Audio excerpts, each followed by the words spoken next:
Negociaciones in extremis, votaciones confusas, versiones contradictorias y un mensaje que es más táctico que político. La primera batalla de la legislatura nos anticipa una guerrilla política constante para el gobierno. Soy Juan Luis Sánchez. Hoy en Un Tema al Día, cada votación, un Vietnam, claves tácticas del lío de los decretos. Una cosa antes de empezar. Hola, traigo muy buenas noticias para empezar el año. Si te haces socia o socio del diario.es, te llevas un año gratis de Podimo. Tienes todos los detalles en eldiario.es/Podimo.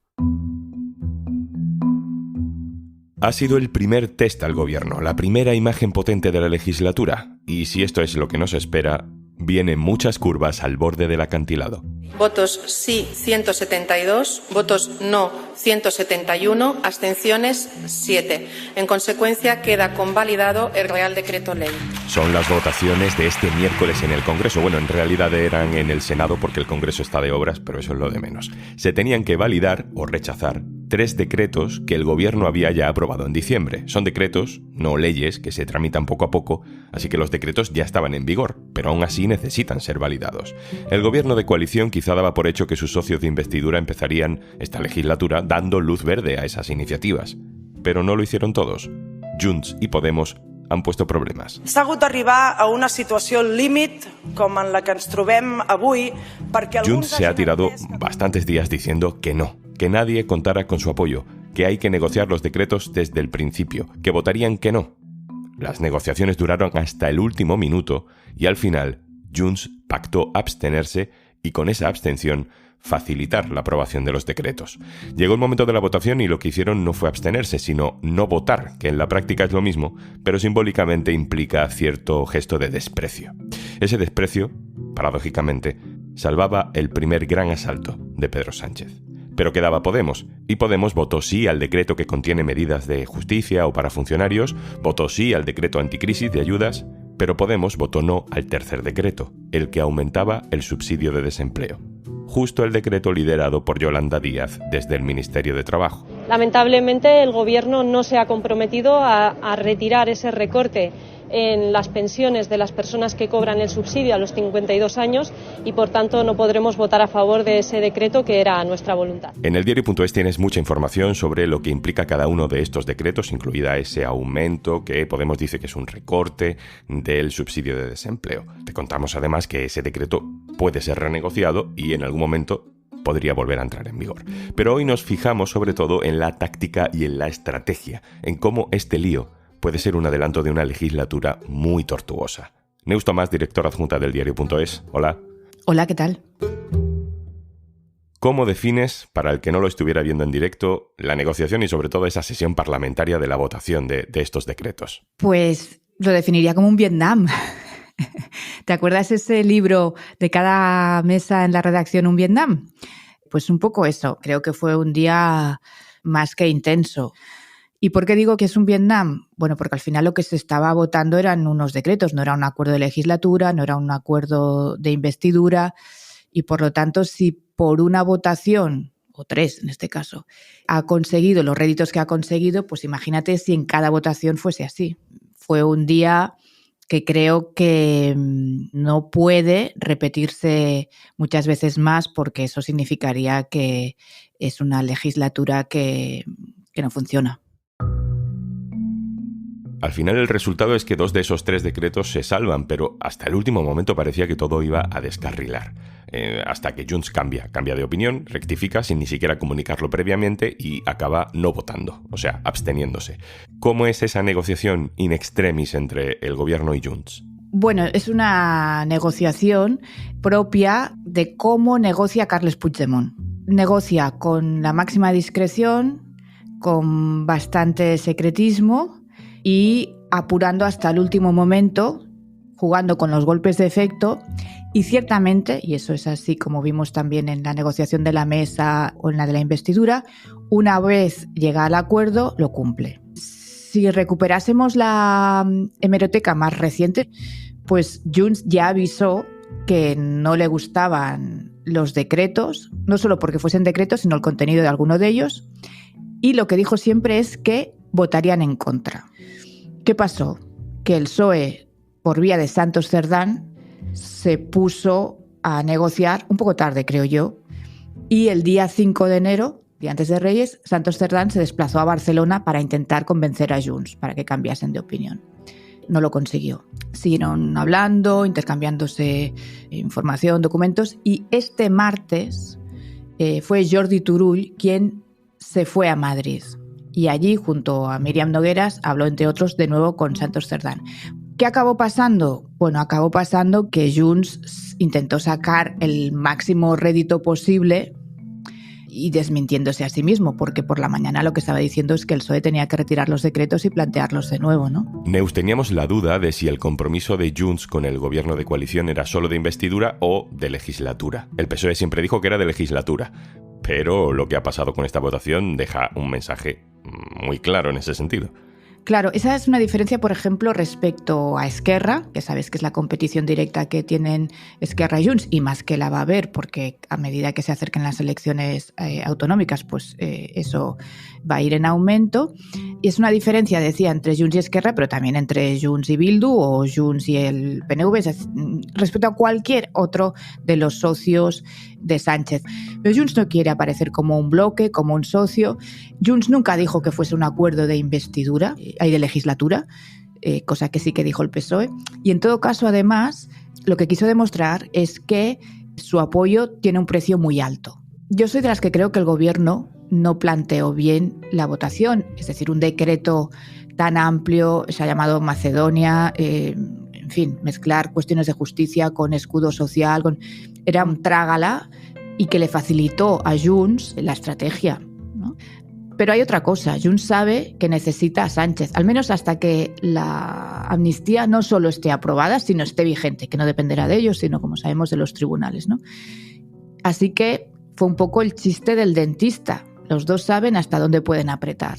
La duda, y creo que esta pregunta se la tiene que hacer más el PSOE que Junts, es hasta dónde se puede mantener esta estrategia de negociaciones a última hora, tan caras, tan ambiguas, porque tampoco sabemos la concreción de muchas de las cosas que se han acordado, y teniendo en cuenta que va a haber votaciones complicadas, como pueden ser, por ejemplo, la de los presupuestos. Neus, dices que el precio a pagar es alto. Después de todo lo que supuso en cuanto a cesiones la investidura de Pedro Sánchez, amnistía incluida, han pasado apenas unos meses y ya hay más exigencias por parte de Junts. ¿Qué es exactamente lo que se ha acordado a cambio de esta abstención en estos decretos? Dicen que son competencias de migraciones traspasadas a la Generalitat, pero no entiendo muy bien a qué se refieren exactamente. Bueno, lo que se ha pactado exactamente no tenemos más que las respectivas notas de prensa de Junts y el PSOE. Y por lo tanto, de momento lo que tenemos es el anuncio de unas cesiones, ¿no? En el caso de la inmigración, bueno, parece que va a ser vía el artículo 150.2 de la Constitución, ¿no? Que ha permitido traspasos pues, como el de tráfico y otros, pero no sabemos los tiempos, no sabemos la forma, no conocemos qué competencias exactamente, porque competencias hay desde control de fronteras, los CIEs, permisos de trabajo, reparto de cupos.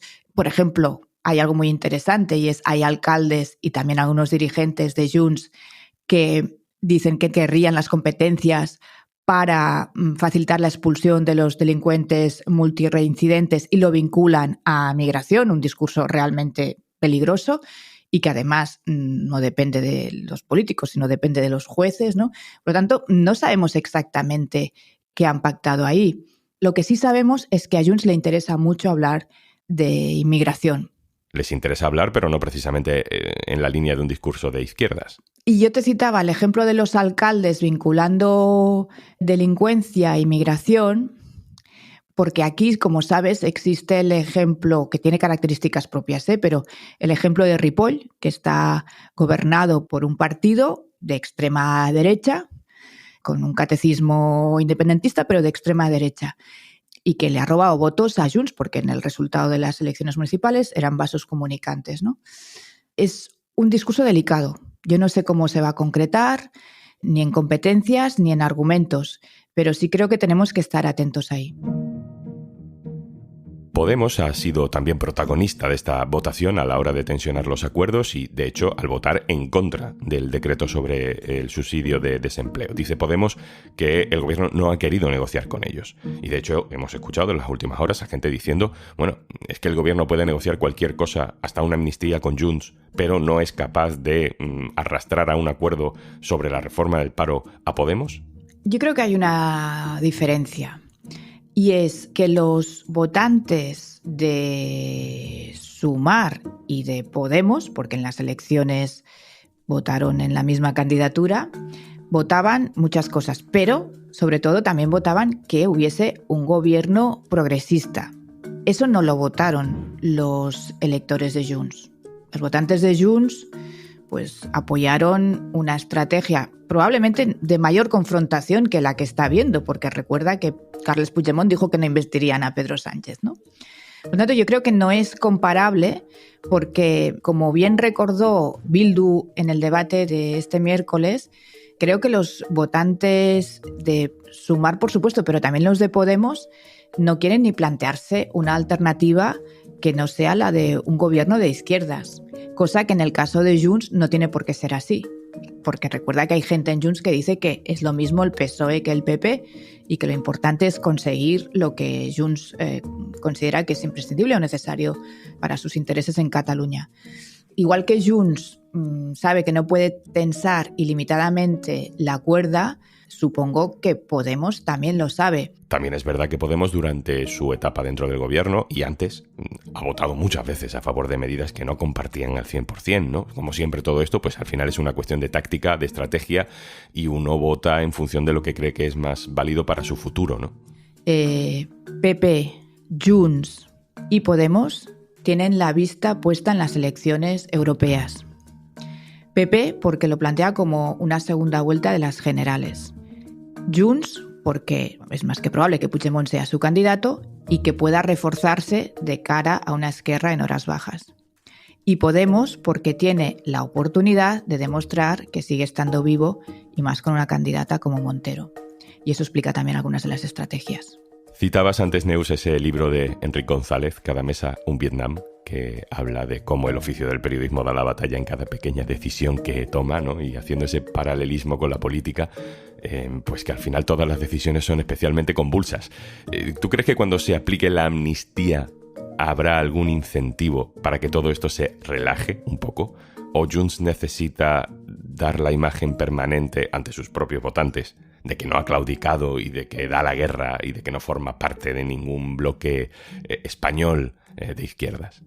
Es que todo el rato no sé si puede ser así, ¿no? Es decir, ¿el gobierno se puede plantear una legislatura con un Vietnam en cada pleno? Yo creo que no.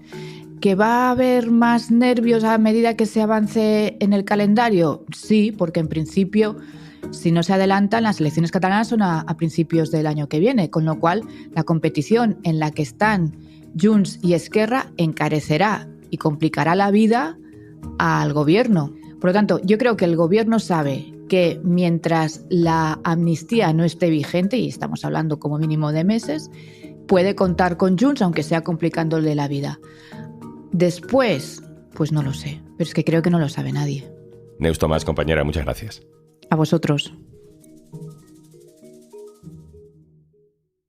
Y antes de marcharnos... Hola, ¿qué tal? Soy Juanjo de Podimo y me hace especial ilusión traerte un trocito del primer episodio de Así me siento yo, el podcast de mi enfermera favorita, en el que va a unir siempre a un paciente y a un experto o experta en esa enfermedad que ambos han pasado desde dos visiones muy diferentes. El primer episodio, más especial imposible, con Antonio Resines e Isidro Manrique. Yo hubo un momento que yo ya me quería morir, que ya no podía más. Pero como debo tener un poco de sentido de humor todavía, incluso en esas circunstancias, les dije al médico que le tocaba, que yo creo que me salvó eso, fíjate. Es que miramos a una cosa, pégame un tiro, porque es que yo estoy hasta los ya de... No, hay que no se pueden decir palabras. Bueno, sí, pueden. Sí, una por pregunta.